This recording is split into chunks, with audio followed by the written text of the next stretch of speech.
Bavinck suggests, and I really like this quote. I got a lot of good ideas from this. So he says the possibility of sinning is from God. The idea of sin was first conceived in his mind. God eternally conceived sin in his absolute polar opposite, and thus, in that sense, included it in his decree, or else it would never have been able to arise and exist in reality. That's the necessariness of that idea. Mm-hmm. It flows from what's been presented of God in this perspective. It was not Satan, it wasn't Adam and Eve who first conceived the idea of sin. God himself, as it were, made it visible to their eyes by means of the tree of the knowledge of good and evil and the probationary command. He clearly showed human beings the two roads that they could take. And before the fall, he even permitted an evil power from without to insinuate itself into paradise. This is, of course, Satan, right, using the snake as the medium, and to discuss with Eve the meaning and of the probationary command. There is therefore no doubt that God willed the possibility of sin. So again, this is not something outside of God that enters in. This wasn't an unknown quality. This is what he wanted and used and was able to bring about. And again, when we talk about author, go back to that idea of how we think about authorship. So God is not the one doing the sin. He's the one that's decreeing it. Exactly. It's different. And so he says when Bavinck talks about God, will the possibility of sin, he thinks that Bavinck is still being too cautious here, right? Right. God did not merely will the possibility of sin, right, he willed its eventuality, right?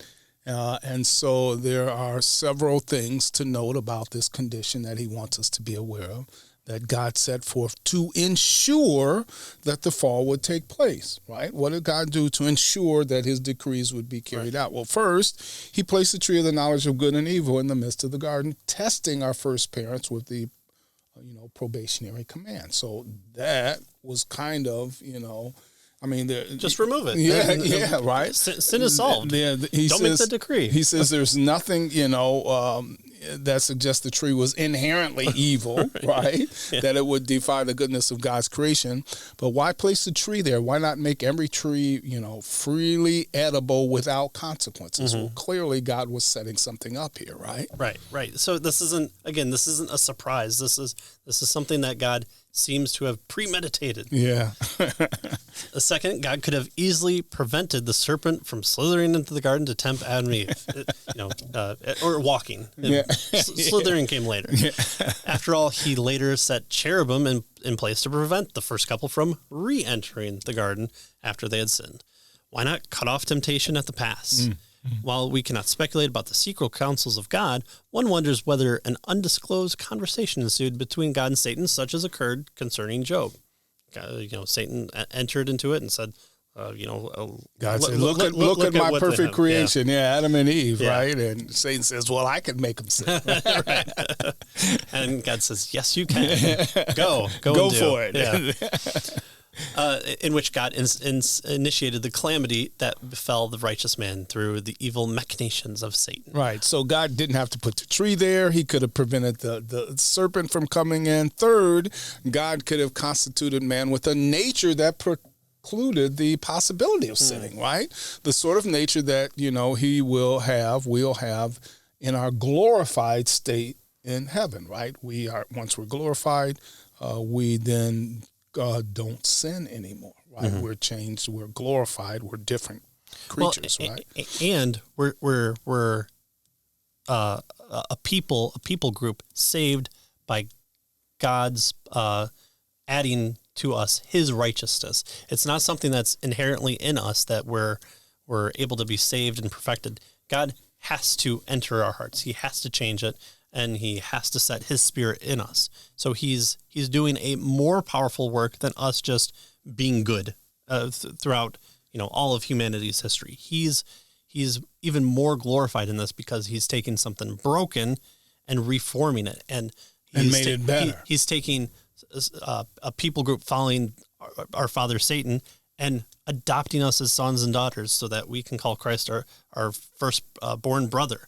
I mean, that's an amazing thing. That's an even greater work than just We didn't eat from the tree. All right. Good job, guys. Yeah, way to go. Yeah, hit the showers. He says in Augustinian language, we would say that humans will be fully redeemed and glorified creatures who are not able to sin ever again, right? And so he says it would appear from these facts alone, right? The fact that here's the tree, don't eat of it, right? And here's the snake. Well, actually,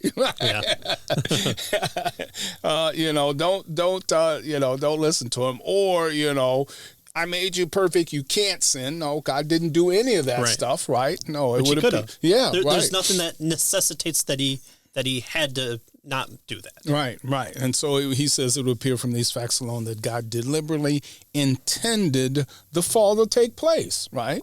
But he says, does this then mean that he was a direct cause of the first sin, right? Well, what we can say with confidence is this: what Adam and Eve did, they did of their own accord, willingly and uncompelled by God or Satan, such that they alone are to be blamed for their actions. God is not shoveling the fruit into their mouth. Satan is not whipping it in with his tail and like, I got you. You accidentally ate it, and you woke up and all of a sudden you realized you were naked. Them with evil thoughts and desires or with an evil will. That would be God kind of willing that evil then. And here we must return to Augustine's insight that we should not look for an efficient cause of evil. It has a deficient cause, and that is like trying to see darkness or to hear silence. Right. So here it's like, the sun illustration that we saw from Jonathan Edwards, right? The sun doesn't cause the darkness, right? Darkness is a deficiency. It happens when the sun is not there, right? The sun, the efficient effect of the sun is light and warmth, not darkness and cold, right? And so that's what he's getting at here, right? This is nonetheless God determined Adam and Eve to fall. Thus, we cannot avoid crossing over the inscrutable nether regions here. Indeed, no theological persuasion can avoid the inscrutable realities at this point. At its core, sin is inexplicable. And that kind of is how he attempts to solve this, right? He says basically, and of course we all know this in our hearts, that sin is inexplicable. I mean, it's ridiculous. I mean, why would we sin against a perfect, loving God, right? It just doesn't make sense. God is after our best interests. He knows our best interests. And so why in the world would we go against that?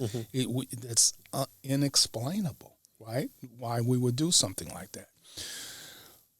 And so, that's how he lands with regard to this particular problem about Adam and Eve's sin, right? Yes, it's inexplicable why they would do something like this, So what he's done here is he said, look, sin comes from an evil heart.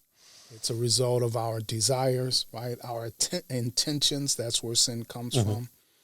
But ultimately, sin is inexplicable. And we can see this in Adam and Eve because they didn't initially have the evil heart, right? And yet they did sin, right? And so he says there's no way to explain it,